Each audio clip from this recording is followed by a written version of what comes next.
Joey?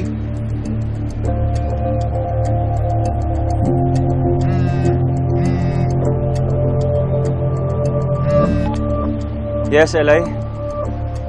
Oh, remind ko lang yung recording natin, ha? Nakaset up na kami dito.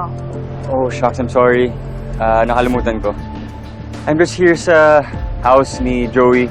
I just really have to talk to her kasi palagay ko meron siyang masamang gagawin. I'll be back, I promise. Okay. Bye. Lord, hindi naman ako ganun kabait. Pero bakit parang to the max naman ang blessings ko ngayon? Yes. Andyan ba si Joey? Posible bang makausap ko siya? Ay, ano ba yan? Wali na. Gumora na kanina pa si Joey. Pero, bakit mo naman kasi hahanapin yung wala? I mean, nandito naman ako.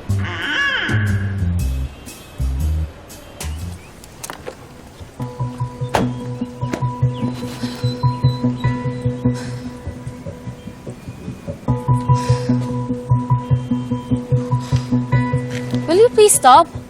Diba I told you I'm going by myself? I told you, I'm your bodyguard. I'm here to protect you from any possible attacker.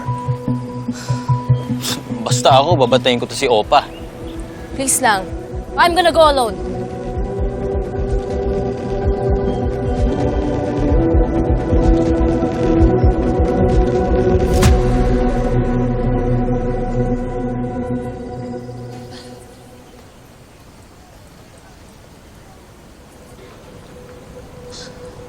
Ninong,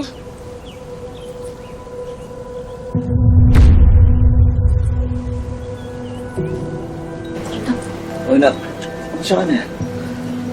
Ano yung ebidensya sinasabi mo tungkol sa amin? nung araw po kasi na namatay po si Ramon Orbos, nakita ko po na pinapahirapan po siya ng isang babae pati po yung mga kasamahan niya. Tapos nakuhanan ko po ng video. Dito po.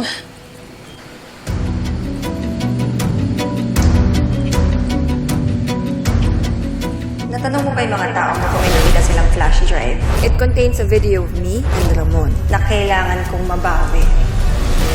Ito pala yun. Opo, Ninong.